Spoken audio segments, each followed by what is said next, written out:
بداية بسم الله الرحمن الرحيم، والصلاة والسلام على أشرف المرسلين سيدنا محمد وعلى آله وصحبه وسلم. طبعا نحن علمونا قادتنا وبشكل خاص سيدي سمو الشيخ محمد بن زايد نحترم اللي أكبر منا سنا.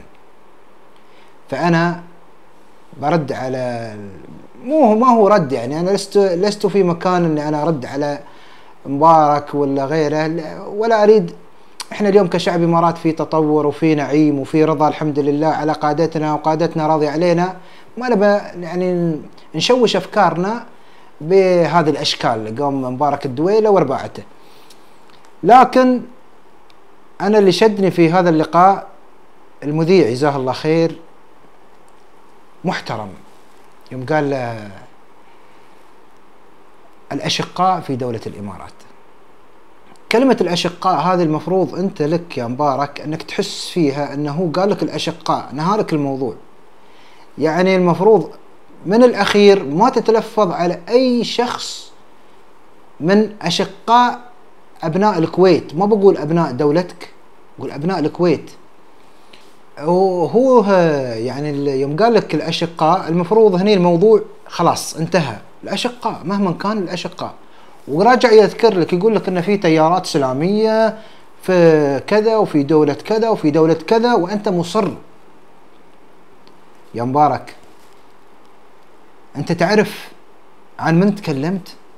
عن محمد بن زايد، رجل الانسانيه، ابونا كلنا. انت تدري محمد بن زايد رئيس الدوله الله يحفظه الشيخ خليفه، محمد بن زايد، محمد بن راشد، كل شيوخنا في عندنا بروتوكول معين. شفت البروتوكول مالنا؟ تباني اخبرك شو البروتوكول مالنا. شفت انت كيف تتعامل مع ابنائك؟ شفت انت ايش قال تخاف على ابنائك وابنائك يخافون عليك؟ احنا اليوم كذلك، نحن قادتنا يخافون علينا، ونحن ما نرضى على قادتنا.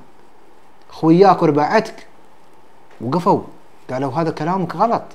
تدري ليش؟ لانك تكلمت في رمز من رموز الامه.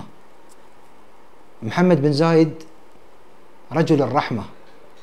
هذا الرجل إذا دخل منطقة إذا كانت صحراء تتحول إلى جنة خضراء بفضل الله ثم فضل محمد بن زايد. وبعدين رد عليك المذيع قال لك يا مبارك أو بالأحرى يا أبو معاذ، قال لك والله أن دولة الإمارات تهتم بالمنهج السني وتهتم وكثير من المحاضرات. أنا أشهد على ذلك. أنا شخصيا حضرت أكثر من كذا سنة في محاضرات تقام في مجلس الشيخ محمد بن زايد، محاضرات دينية، محاضرات تخدم المجتمع، تخدم الدين الحقيقي وليس الدين المصطنع. أنا ما أتكلم في تيارات إخوان مسلمين أو غير إخوان مسلمين، أنا بتكلم أنا اليوم كمواطن إماراتي. أنا اليوم كمواطن إماراتي، أنت اليوم تكلمت على أبي وعلى رجل الرحمة ورجل الإنسانية في دولة الإمارات وفي العالم. أنت شوف، ما تشوف أخبار، ما تتابع. محمد بن زايد هو الأب لنا نحن اليوم كشعب الإمارات، طبعا بعد سمو الشيخ خليفة الله يحفظه ويطول في عمره. محمد بن زايد مجلسه مفتوح 24 ساعة للكل. وذكرك أظني أحد الأعضاء في مجلس الأمة أن في سنة 2002 الشيخ محمد بن زايد اجتمع مع أربعتكم إخوان المسلمين، قال لهم اقسموا لي أنكم أنتم ما بايعتوا شيء يسمونه هذا المرشد مالكم. ما حد أقسم. ليش ما حد أقسم؟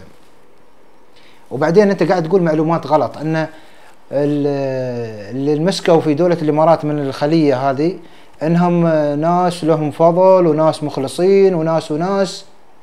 ثق تماما ان المخلص ما بينتظرك انت تتكلم عنه، وهم نفسهم لو كانوا مخلصين كان ردوا عليك.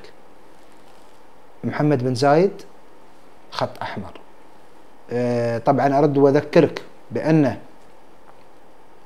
اغلب الفنانين الكويتيين حضروا عندنا في مسرح شاطر راحه وادوا القسم، ادوا قسم الولاء، ومش مره ومرتين. من العام، من أكثر من سنتين تقريبا اي عرض يعرضونه عندنا والله بدون اي ضغوطات من نفسهم يطلعون ويؤدون القسم مع شعب الامارات، لان نحن اليوم بيت واحد سواء الامارات او الكويت. كل التحيه لكل المخلصين في دوله الامارات وفي دوله الكويت الشقيقه، عسى الله يحفظهم. اوجه تحيه لفنان الكوميديا الاول طارق العلي اللي هو صاحب هذه المبادره.